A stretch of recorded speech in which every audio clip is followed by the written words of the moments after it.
14 अप्रैल 1891 हमारी 14वीं संतान पैदा हुई, भीम। अब अंधेरा छटेगा, रोशनी होगी। चमकने के लिए जरूरी थी रोशनी, जो जात पात, छुआछूत और गरीबी के घनघोर अंधेरे में कहीं खोई हुई थी। और इसी रोशनी की तलाश में सबसे पहले छूटा माओ। मैं अपने पूरे परिवार के साथ सातारा पहुंचा, लेकिन जाति के कांटे जैसे पूरे देश में उगे हुए थे, वैसे ही सातारा में थे और पहुंचते ही चुभने लगे। भीम पढ़ न पाए, इसलिए समाज उसके हाथों से किताबें छीनता रहा। शिक्षक कक्षाओं से निकालते रहे। कोशिशें तमाम हुई कि हौसले फटे पन्नों की तरह बिखर जाए, आत्मविश्वास दम तोड़ दे और सम्मान से जीने की चाहत जलकर राख हो जाए। सातारा में सबसे पहले इस नन्हे सूरज को पहचाना अंबेडकर गुरुजी ने। तभी तो अपनी जाति का नाम देकर भीमराव सकपाल को भीमराव अंबेडकर बना डाला।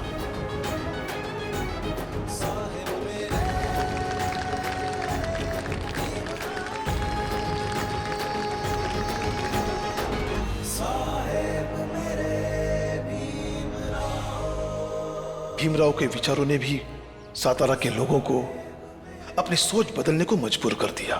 उसे घृणा करने वाले लोग उसे गले लगाने लगे, उसे अपनाने लगे। लेकिन अब तक सिर्फ एक गांव बदला था और इस गांव से बाहर के समाज को, देश को, विश्व को अभी बदलना बाकी था। और भीमराव को जगह बदलनी थी, क्योंकि पिता होने के नाते मेरी एक ही लालसा थी, भीमराव को ज्यादा से ज्यादा पढ़ाना। और इसी लालसा में हम अपना परिवार लेकर बंबई आ गए।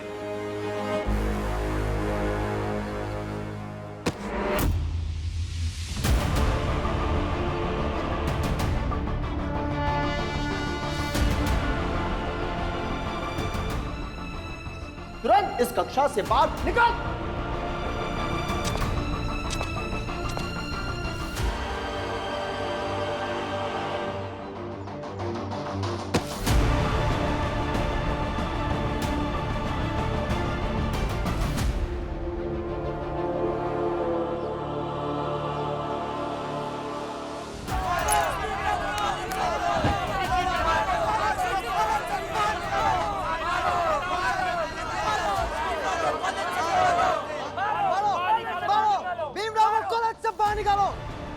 तू साइंस पढ़ेगा। शक्ल देखिए अपनी।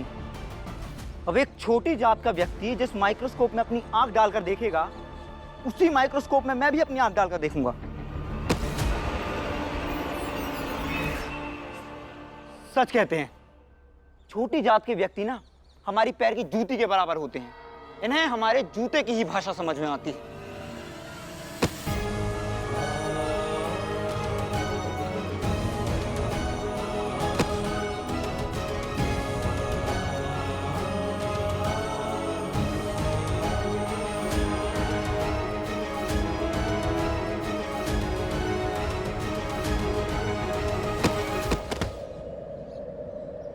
साहेब मेरे साहेब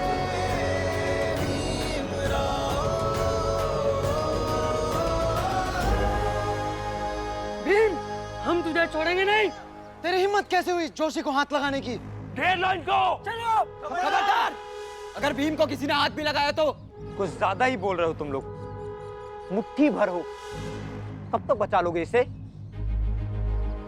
हम लोग मुट्ठी भर नहीं है जोशी जी, हम लोग इतने ज्यादा है कि आप हमें गिनने से घबराते हो। कभी गिन के देखना, पता चलेगा हम उतने हैं जितने आप सारे लोगों के सर पे बाल भी नहीं होंगे। घेर लो इनको। रुको रुको, ये सब क्या हो रहा है? हाँ, क्यों लड़ रहे हो आपस में?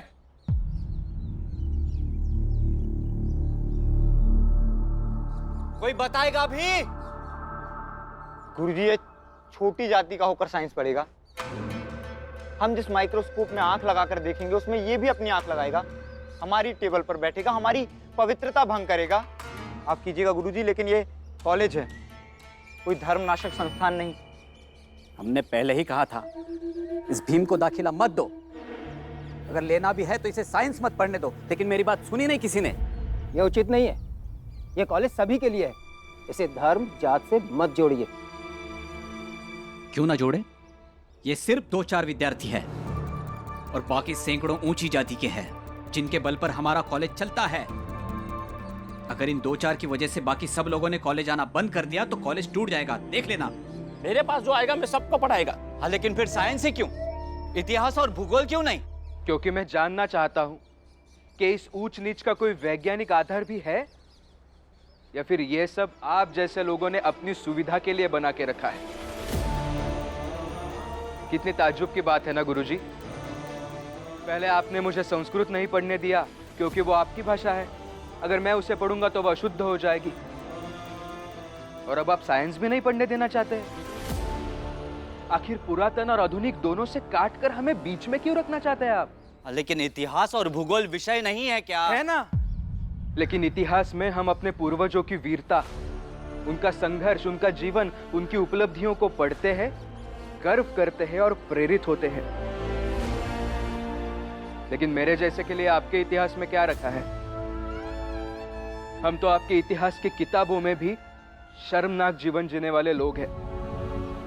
उस इतिहास के हर पन्ने पर हमारी दास्तां, हमारी जानवर की तरह जीवन जीने की कहानियां भरी पड़ी है।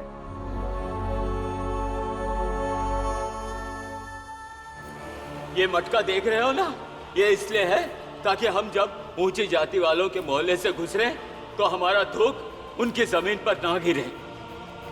और ये पीछे झाड़ू इसलिए ताकि जिन रास्तों पर हम चले उन पर हमारे पैरों की जो निशान बन जाए तो ये झाड़ू से मिटा सके। तुम अपने मवेशियों को धो, नहलाओ और इन पशुओं के शरीर से जो पानी गिरकर पृथ्वी पर पहुंचेगा तो वो पानी इनका हो गया। तुम्हारी पूरी जिंदगी बीतती है इन गंदगी के बीच में, तुम्हें क्या गंदगी से बुआएंगे? तुम्हें तो दुर्गंध की आदत हो गई होगी।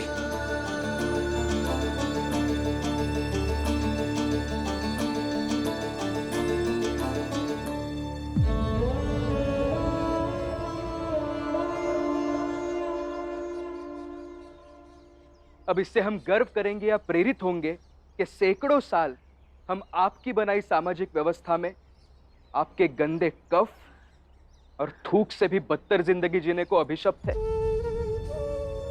बताइए।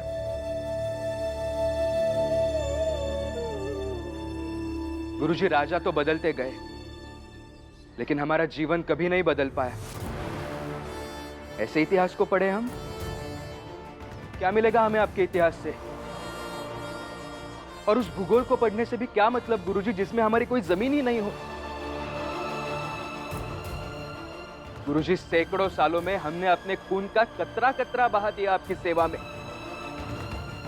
और बदले में आप लोगों ने हमें जीने और मरने के लिए जमीन का टुकड़ा तक नहीं दिया। और अगर जमीन का टुकड़ा होता तो क्या ये नरोत्तम जोशी मुझे यूं धक्का मारते? गुरुजी, मैं साइंस पढ़ूंगा ताकि मैं सच को ज्यादा अच्छे से समझ सकूं। मैं अर्थशास्त्र भी पढ़ूंगा ताकि हम गरीबों का आर्थिक विकास कैसे किया जा सकता है इसके बारे में सोच सकूं। और इसके बाद मैं इतिहास, भूगोल और बाकी सामाजिक विज्ञान पढ़ूंगा ताकि मैं जान सकूं कि मनुष्य के शोषण की शुरुआत कब से और कैसे हुई थी और इसे कैसे और कब तक खत्म किया जा सकता है। उसके पहले तुम खत्म हो जाओगे भीमराव, समझे? ऐसे सपने देखना छोड़ दो जोशी जी।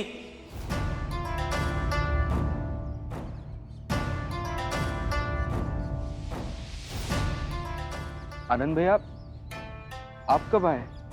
जब ये तुम्हें खत्म करने की धमकी दे रहे थे तो इनको बता दूं कि जब तक भीम का भाई आनंद जिंदा है ना, उसकी तरफ कोई आंख उठाकर नहीं देख सकता।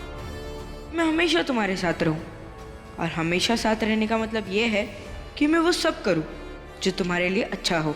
और आनंद कह रहे थे भीमराव की पढ़ाई में बाधा नहीं आ सकती है। चलिए। शाबाश भीमराव। चल भीम घर चले।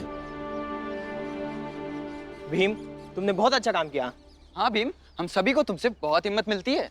भीम, तुम्हें देखकर हमारे बिरादरी के और भी बच्चे पढ़ने लिखने के लिए स्कूल जाएंगे, क्योंकि तुम सिर्फ पढ़ाई नहीं कर रहे हो, आने वाली पीढ़ी के पढ़ने के लिए और उनके सम्मान की जिंदगी जीने के लिए एक रास्ता बना रहे हो। ऐसे ही आगे बढ़ते रहो भीम, इस आग को कभी मत बुझने देना। हम सबको तुमसे बहुत आशाएं हैं। तेरे दोस्त सही कह रहे थे और हम तो बचपन से इसी आशा में जी रहे हैं, क्योंकि तेरा जन्म ही हुआ है हमारा उद्धार करने के लिए।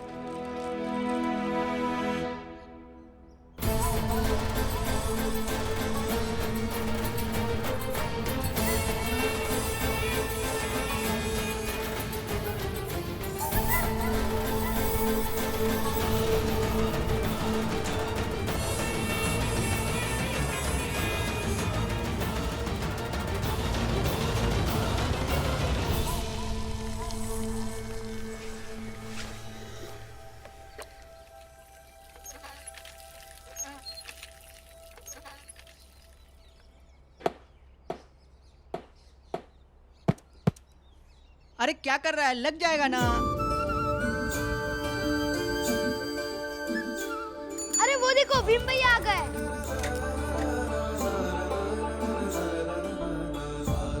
पढ़ लिख के आ गए साहब, देख रहे हैं। आज तुम लोग खेल रहे हो यहाँ पर, स्कूल नहीं गए? अरे स्कूल में इसने एक लड़के को मार दिया, वो बड़ी जाति का था, और फिर उसने गुरुजी से शिकायत कर दी। गुरुजी ने फिर हम सबको डांट के स्कूल से भगा दिया, लेकिन उसने मुझे पहले मारा था और मेरे बाल भी खींचे। ठीक है, कल सब लोग स्कूल जाना। और फिर से भगा दिए तो? नहीं भगाएंगे, मैं उपाय बताऊंगा तुमको। जाओ अब खेलो। कौन सा उपाय बताओगे भीमराव? अरे इनको बोलो पहले कुछ काम धंधा सीख ले, इसी में इनकी भलाई है। और अपने जैसा क्यों बना रहे इन बच्चों को? अरे तुम्हारा बूढ़ा बाप दिन रात काम करता है और तुम पढ़ते हो। अब तो तुम्हारी शादी भी हो गई ना, और पढ़ लिख के तुम कौन सा विलायत चले जाओगे? हैं? देखो भीमराव, अपनी जात और अपनी औकात ये कभी नहीं भूलनी चाहिए। अपनी जाति की औकात बदलने के लिए भीम विलायत भी जाएगा और दुनिया में जितनी भी पढ़ाई है वो सब करेगा।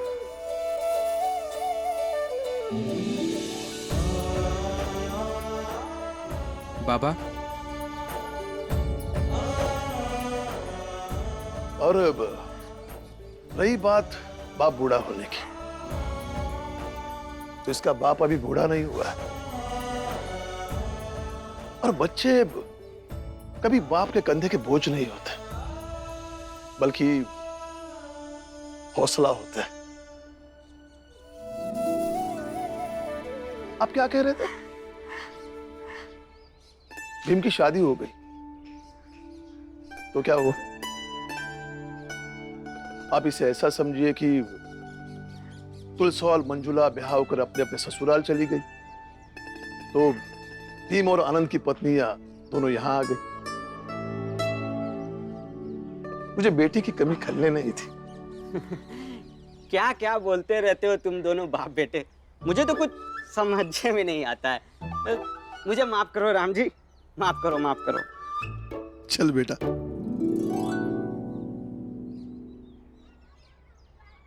भीम, हाँ? ये क्या है? बाबा,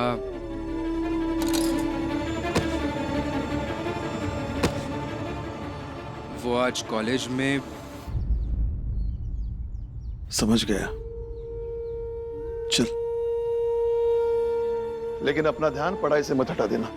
भीम, नाश्ता पानी करके आ जाना, तुझसे एक चिट्ठी लिखवानी है। हाँ काका।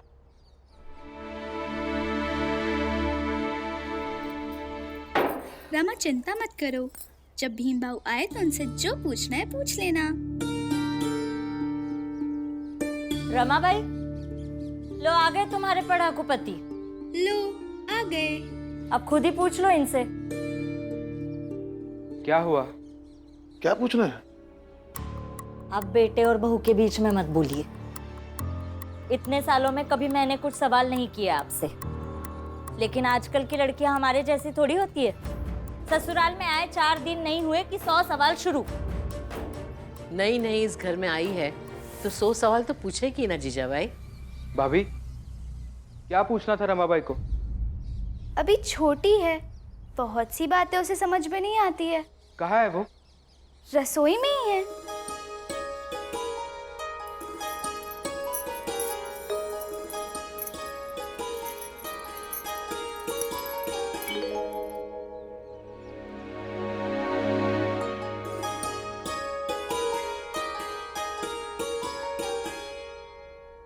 मुझे पता है आप मेरे पीछे खड़े हैं। मैं तो हमेशा तुम्हारे पीछे ही खड़ा रहूंगा, ताकि तुम्हें साहस मिले तुम जो चाहती हो वो करने का।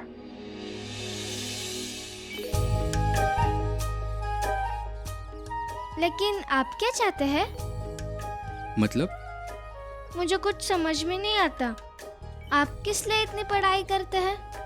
सब लोग काम करते हैं तब आप पढ़ने जाते हो, और बाहर लोग कहते हैं कि आपको मिल में अच्छा काम मिल जाएगा, और ज्यादा पढ़ाई करने से आप सिर्फ अपनी उम्र खराब कर रहे हैं। हम उम्र खराब कर रहे हैं? हाँ। कैसे? बाहर तो लोग यही बात कर रहे थे, और ठीक ही तो कह रहे थे। छोटी जाति को पढ़ने लिखने से क्या मतलब? काम तो वही करना होता है ना। ज्यादा से ज्यादा मील की मजदूरी, या तो जूता चप्पल, नहीं तो साफ सफाई का काम। इसके लिए पढ़ने की क्या जरूरत? बड़े भैया के साथ आप भी काम करते तो बाबा पे बोझ नहीं पड़ता।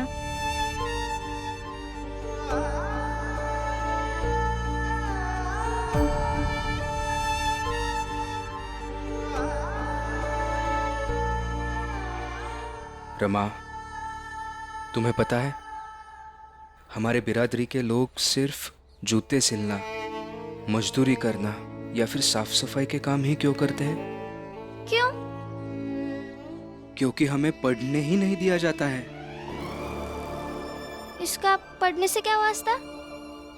हम जहाँ पैदा हुए हैं उनका जो काम है वही तो काम करेंगे। हमारी जब जात ही नहीं बदल सकती तो काम कैसे बदलेगा? रमा, यही तो चाल है हमें पढ़ने नहीं देने की, ताकि हमारा काम ना बदल सके। हम लोग बस यही मानते रहे कि जहाँ पर हम पैदा हुए हैं वहाँ जो काम किया जाता है हमें सिर्फ वही काम करना चाहिए। तो क्या आप पढ़ लेंगे तो बैरिस्टर बन जाओगे, और लोग आपसे कोर्ट कचहरी में मुकदमा लड़वाएंगे? हाँ हाँ, क्यों नहीं। इंसान जब चाह ले तो वो कुछ भी बन सकता है, और बैरिस्टर तो सिर्फ पढ़ने लिखने से बना जाता है। तो आप बैरिस्टर बनोगे? रमा, मैं सिर्फ बैरिस्टर नहीं बनना चाहता, बल्कि मैं वो बनना चाहता हूँ जिसे लोग सुने, समझे और सुन समझकर खुद को बदले, खुद को भी और इस समाज को भी।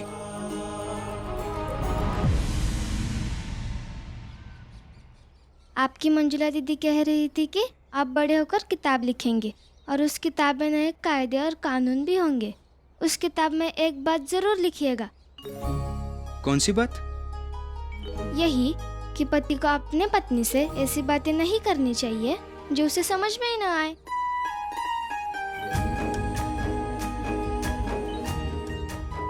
आपकी बातें मुझे बिल्कुल समझ में नहीं आती।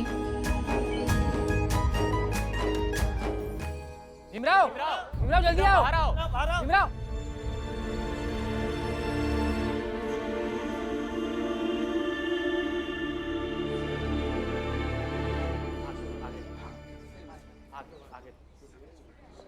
क्या हुआ? क्या हुआ? हमें इस चावल की तलाशी लेनी है। क्यों? हमें शक है कि यहाँ पर कुछ पेशेवर चोर रहते हैं। क्या? लेकिन ये आपको किसने कहा? हमें पता चला है कि यहाँ पर कुछ छोटी जात के लोग रहते हैं। हाँ, रहते हैं। तो पूरी दुनिया जानती है कि छोटी जात के लोग जब उन्हें खाने पीने की कोई दिक्कत होती है तो वो यही सब काम करते हैं। चोरी, लूटपाट। अगर आप इस आधार पर चाल की तलाशी लेना चाहते हैं कि यहाँ पर छोटी जाति के और गरीब लोग रहते हैं और वो चोर होते हैं, तो मैं आपको चाल में घुसने नहीं दूंगा। अच्छा, तो तुम हमें रोकोगे? पुलिस और कानून के रास्ते में आओगे तुम? अगर आपका कानून ये कहता है कि छोटी जाति के और गरीब लोग चोर लुटेरे होते हैं, तो आप अपना कानून बदल दीजिए, अपने विचार बदल लीजिए, फिर आइए यहाँ पर, फिर हम खुद आपकी मदद करेंगे। अगर हमारे बीच में कोई चोर निकला तो हम खुद उसे आपके पास सौंप देंगे।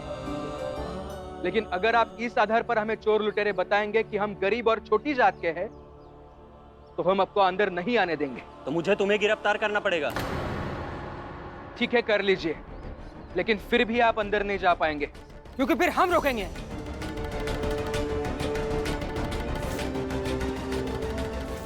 बहुत हो गया इनका। हवलदार, गिरफ्तार करो इसे। रुको।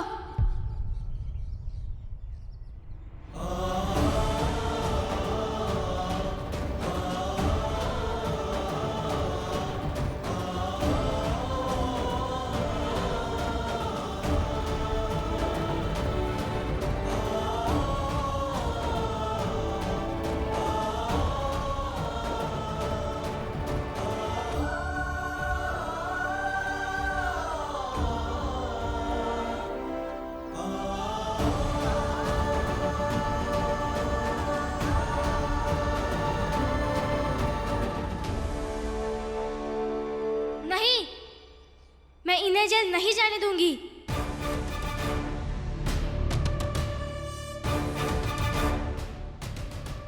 रमाबाई, तुम बीच में मत बोलो।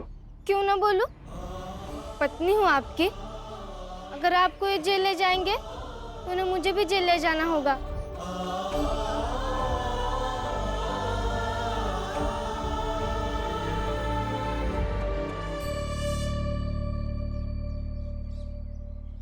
देखिए दरोगा जी, आपको कुछ गलतफहमी हुई है। यहाँ सब लोग सबके बारे में जानते हैं। यकीन मानिए, यहाँ चोर कोई नहीं है। निकलेगा चोर, देख लेना। हवलदार, इन दोनों पति पत्नी को गिरफ्तार करो और ले चलो थाने। फिर देख लेंगे। क्या देख लेंगे? आपको लगता है तो आप किसी को भी लेके चले जाएंगे? हाँ, अगर इन दोनों को आप जेल ले गए तो हमें भी ले जाइए। बांधिए रस्सी दरोगा जी।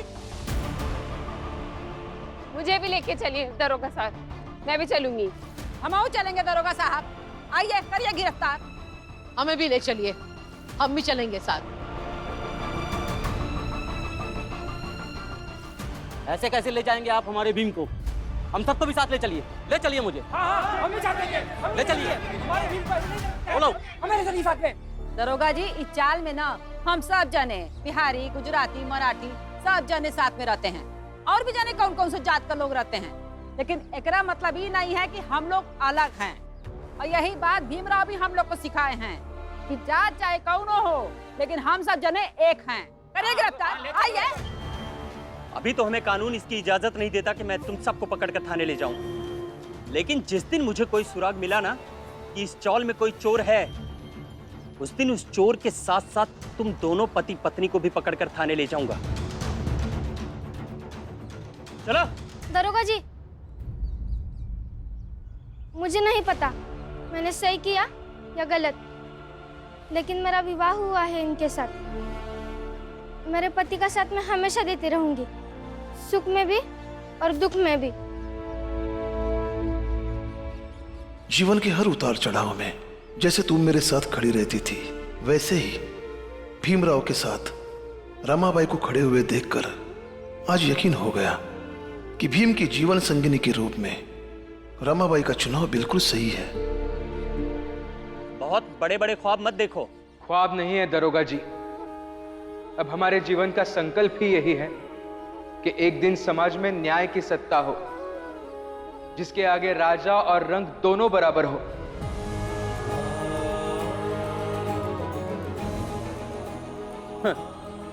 चलो। भीमराव की जय! भीमराव की जय! भीमराव की जय! भीमराव की जय! भीमराव की जय! भीमराव की जय! कबीरा लोहा एक है, गढ़ने में है फेर, ताही का बख्तर बने, ताही की शमशेर। साहिब मेरे भीमराव, साहिब मेरे भीमराव, साहिब मेरे